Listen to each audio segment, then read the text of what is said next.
میں ایک ڈاکٹر ہوں۔ کئی دن پہلے کی بات ہے، جب میں ڈیوٹی پر تھی تو ایک خودکشی کا ایمرجنسی کیس آیا۔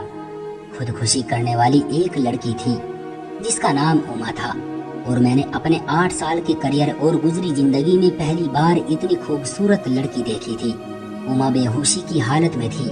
اس کو اسپتال پہنچانے والے اس کے ماں باپ تھے۔ ماں باپ بھی بہترین پرسنالٹی کے مالک تھے، لیکن اس وقت ان کی بیٹی کی حرکتوں نے انہیں دکھی کر دیا تھا۔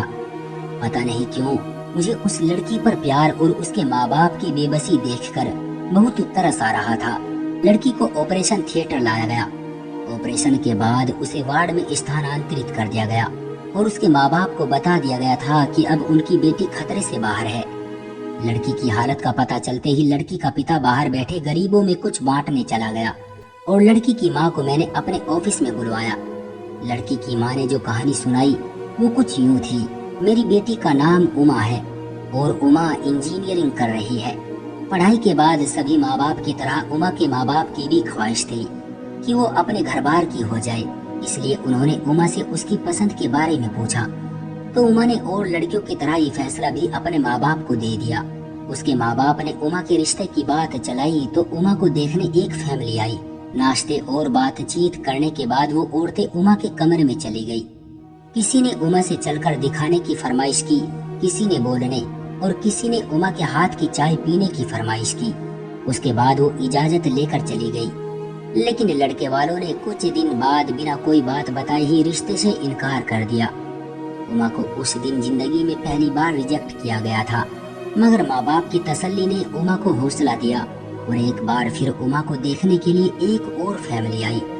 انہوں نے بھی کھانا کھانے کے بعد اما کے ہاتھ کی چائے پینے کی فرمائش کی، اور چائے کے بعد اجازت چاہی۔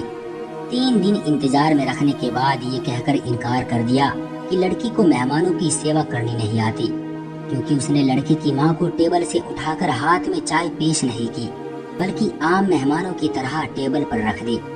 اس انکار پر اما کے ساتھ ساتھ اس کے ماں باپ بھی اندر تک ٹوٹ گئے، مگر اوپر والے کی مرضی سمجھ کر صبر کر گئے۔ پھر کچھ دن بعد ایک اور نئی فیملی آئی۔ اس فیملی کی عورتوں کے بیٹھتے ہی اما نے ان کے جوتے تک اپنے ہاتھوں سے اتارے، وہی بیٹھے بیٹھے ہاتھ دھلوائے اور پھر چائے پیش کی۔ اس فیملی نے ہفتے بعد یہ کہتے ہوئے انکار کر دیا کہ آپ کی بیٹی پر کسی بری آتما کا سایہ ہے، ورنہ پہلی بار گھر آئے مہمان کی اتنی سیوا کون کرتا ہے۔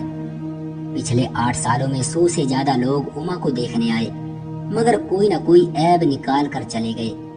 کل ایک فیملی آئی تھی، انہوں نے لڑکی کو باقی ہر طرح سے ٹھیک کہا، مگر یہ کہتے ہوئے انکار کر دیا کہ لڑکی کی عمر زیادہ ہو گئی ہے، اور احسان جتاتے ہوئے کہا کہ اگر آپ زیادہ مجبور ہیں تو ہمارا ایک 40 سال کا بیٹا ہے جس کی اپنی دکان ہے، اس کے لیے اما کو ہم سویکار کر لیں گے۔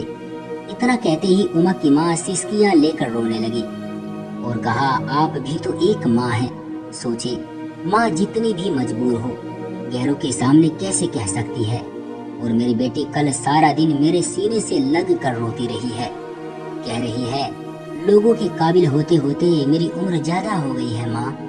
اور پھر نہ جانے کب اس نے دنیا کو چھوڑنے کا فیصلہ کر لیا، کیونکہ وہ کہتی تھی میرا منحوس سایہ میری چھوٹی بہن کو بھی ماں باپ کی دہلیز پر بوڑھا کر دے گا۔ میں نے اما کی ماں کو پانی پلایا، اتنے میں اس کا باپ اور پیچھے پیچھے وارڈ بوائے داخل ہوا اور آ کر بتایا کہ اما ہوش میں آ گئی ہے۔ اما کی ماں بجلی کی تیزی سے وارڈ میں پہنچی، اما کا سر اٹھا کر سینے سے لگایا۔ اما کا پتا اور میں ایک ساتھ کمرے میں داخل ہوئے۔ اما ماں کو چھوڑ کر اپنے پتا کے گلے لگ گئی اور سسکتے ہوئے کہا، پاپا بیٹیاں بوجھ ہوتی ہیں نا پاپا، آپ نے کیوں بچایا مجھے مرنے دیتے۔ میرا منحوس سایہ اس گھر سے نکلے گا تو گڑیا کی شادی ہوگی، نہیں تو وہ بھی آپ کی دہلیز پر پڑی پڑی بوڑھی ہو جائے گی۔ اما کا باپ چپ چاپ آنسو بہا رہا تھا۔ جب میں نے حالات آؤٹ آف کنٹرول ہوتے دیکھے تو اما کو تسلی دی اور ایک انجیکشن دے دیا۔ پھر اما کے ماں باپ کو لے کر آفس میں آ گئی اور ان کی بیٹیوں کو اپنے دونوں بھائیوں کے لیے مانگ لیا۔ اما کے ماں باپ کی آنکھیں اچانک آنسو برسانے لگی، لیکن اس بار آنسو خوشی کے تھے۔ میرے دونوں بھائی ڈاکٹر ہیں، میں نے ان کو اپنا فیصلہ سنا دیا ہے اور وہ سویکار بھی کر چکے ہیں۔ میں آپ لوگوں سے ریکویسٹ کرتی ہوں، آپ شادی لڑکی سے کر رہے ہوتے ہیں، کسی پری سے نہیں۔ کسی کی بیٹی کو ریجیکٹ کرنے سے پہلے اس کی جگہ اپنی بیٹی کو رکھ کر سوچیں۔ میں ڈاکٹر ہونے کی حیثیت سے کہتی ہوں، اگر عیب دیکھ کر ریجیکٹ کرنا ہو تو لڑکیوں سے دگنی تعداد میں لڑکے ریجیکٹ ہوں گے۔ آپ کے دوارا نکالے گئے عیب اور انکار لڑکیوں کو موت کے منہ میں دھکیل دیتے ہیں۔ اس لیے میری سبھی ماں باپ سے گزارش ہے کہ کسی کی بیٹی یا بیٹا ریجیکٹ کرنے سے پہلے اپنے بیٹے اور بیٹیوں کی اچھائی اور کمی پر بھی دھیان دے لیا کریں۔ کیوں دوستو، صحیح کہا نا میں نے؟